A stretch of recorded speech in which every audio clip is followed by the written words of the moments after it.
today we're going to demonstrate how you can use Make.com and Overledger to create a legacy data transfer bridge, or could be known as an Oracle.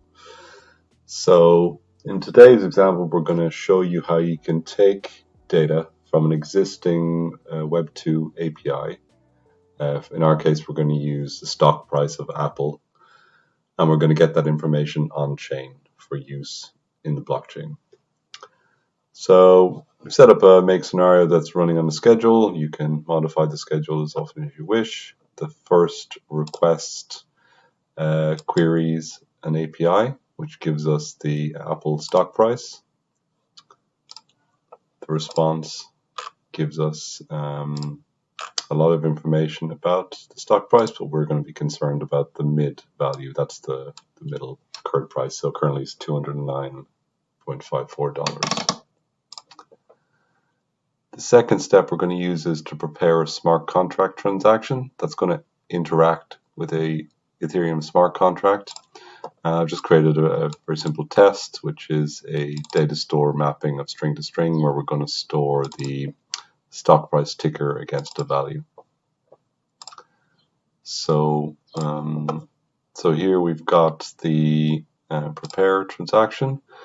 And we're going to be using Ethereum technology and the Ethereum Sepolia testnet. This is my signing account ID. This is the smart contract ID that I've just deployed.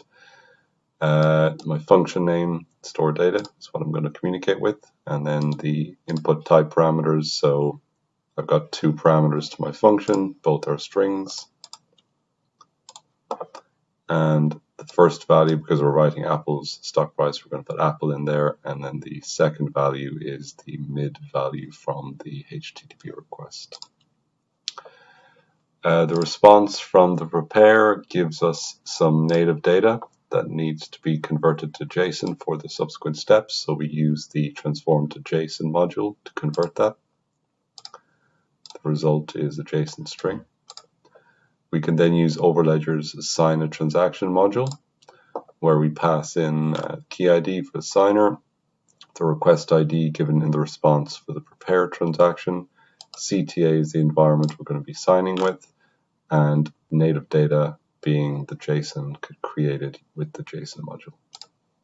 The response from that is the signed data and the request ID. And then the final step is to execute that transaction on the blockchain. So that takes in the signed data and the request ID. So we can run this. You can see it goes through each stage. Final stage is executing on the blockchain, which gives us a transaction ID, which we can look up on the Sepolia testnet block explorer. And you can see that transaction is now being currently added to a block, and it'll be there in a few seconds.